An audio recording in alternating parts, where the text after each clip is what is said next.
Hey, this is Troy McDonald here at Cool Horse. We're going to show you how to put on just a good breakaway Honda. First thing I like to do is take some black tape and tie right under the Honda here. It keeps your rope from untwining and unraveling on you when you cut it off. And take your knife and cut your Honda off. Then we're going to take our breakaway Honda, depending on what kind you have. We're just going to stick it through here. My knot tying skills are horrible, but our main man, Buster here, he's going to tie the knot for us. Hello, I'm Buster. I'm one of the employees here. On this knot, fixing to tie in this Honda, this is a 3-strand rope, and I'm going to be using what most would call just a rosebud knot. There's other different terms for the knot, but it all ties the same to me. Just the only difference is sometimes you'll have as few as 3, sometimes you'll have as many as 5. Most common is that you see in most ropes that have this knot are Lone Star and Cactus ropes. On their 4-strand ropes, they go through, and even on their 3 strands, they will go through and tie this rosebud knot. And like I said, it is a very common knot that you will see out there. And just what I'm doing is I'm going through and just tying the 3-strand version of it. And most people I've seen, they go through and they'll put a piece of tape right under where they're going to start it. Myself, not having access to tape from time to time when I've had to tie a knot, I've just had to learn to sit there and hold it, and then just sit and mess with it as I'm progressing along. And the thing is about tying this knot is it does take a lot of patience, and it is tedious to tie because of how long you have to sit there and adjust the strands back and forth and everything. What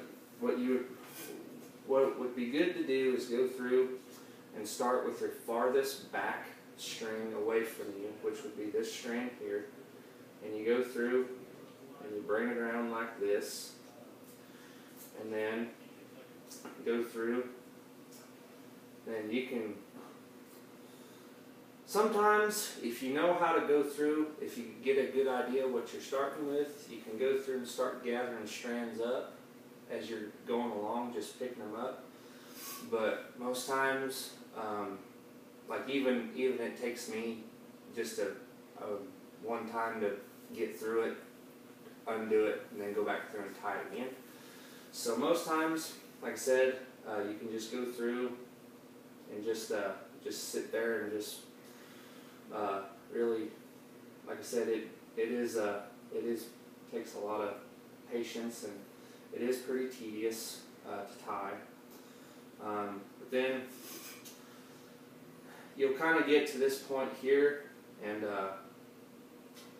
like I said, on a 3-strand, it's going to have this kind of pinwheel look to it right here, and from there, that's how you know you got the foundation on the knot. And from then on, like I said, the rest is just tightening it and sucking it down. And it does, like I said, it does take a little bit to where you finally get all your strands going the right way, and to where it's not going to come undone, and where it'll lay right for when you go through and you burn. Take your lighter to it, or however your method of burning it. And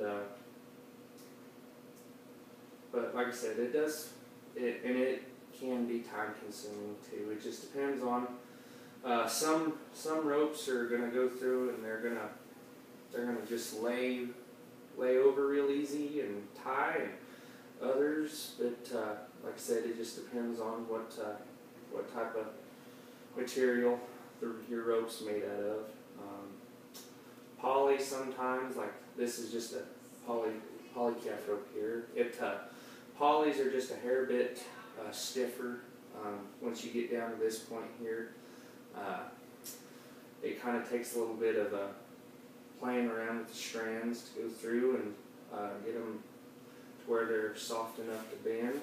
And nylon, after you play with nylon a little bit, it'll go through and it'll just, you'll almost have it just too limp and frayed for tying a knot. And then this is what our final knot will look like on a 3-strand rope.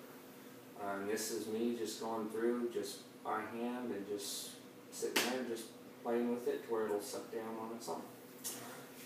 Thanks, Buster. Appreciate that. Next thing I like to do is take you some scissors or a sharp knife and cut the excess off there. Each one. I like to get a lighter or a little torch or something and burn these off. And this helps you keep them from coming unraveled and untied as you get to using it and roping some calves with it.